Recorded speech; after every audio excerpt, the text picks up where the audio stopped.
અનુરાગ કશ્યપની બંદર, જેને અંગ્રેજીમાં મંકી ઇન અ કેજ, ફિલ્મની વાર્તા સમર નામના એક ટીવી સ્ટારની આસપાસ ફરે છે, જેની લોકપ્રિયતા હવે ધીમે ધીમે ઘટી રહી છે. પોતાના જીવનમાં સ્થિરતા શોધી રહેલો સમર ખુશી નામની યુવતી સાથે સંબંધમાં છે, પરંતુ તેના ભૂતકાળમાંથી ફરી પ્રવેશ કરે છે તેની પૂર્વ પ્રેમિકા ગાયત્રી. સમર ગાયત્રીને અવગણવાનો પ્રયાસ કરે છે, પરંતુ પરિસ્થિતિ ત્યારે ગંભીર બની જાય છે જ્યારે ગાયત્રી તેના પર બળાત્કારનો આરોપ મૂકે છે. ત્યારબાદ સમરની ધરપકડ થાય છે અને એક એવી ન્યાયિક વ્યવસ્થામાં ફસાઈ જાય છે જ્યાં ભ્રષ્ટાચાર, સત્તાનો દુરુપયોગ અને સિસ્ટમની ખામીઓ ખુલ્લી પડી જાય છે. ફિલ્મ માત્ર આરોપ સાચો છે કે ખોટો છે તેની ચર્ચા નથી કરતો, પરંતુ તે દર્શકોને અનેક અસ્વસ્થ કરી નાખે એવા પ્રશ્નો પૂછવા મજબૂર કરે છે. શું દરેક આરોપ પાછળનું સત્ય એટલું જ સરળ છે?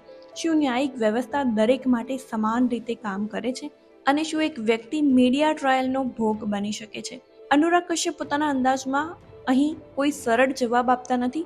તેના બદલે તેઓ દર્શકોને વિચારવા માટે મજબૂર કરે છે, અને કદાચ એ જ આ ફિલ્મની સૌથી મોટી તાકાત છે.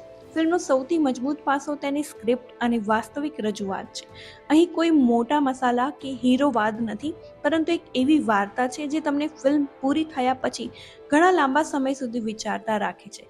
જો તમને ગંભીર, વિચાર પ્રેરક અને સમાજના કઠોર સત્યને સ્પર્શતી ફિલ્મ ગમે છે, તો બંદર ચોક્કસપણે તમારી વોચ લિસ્ટમાં હોવી જોઈએ.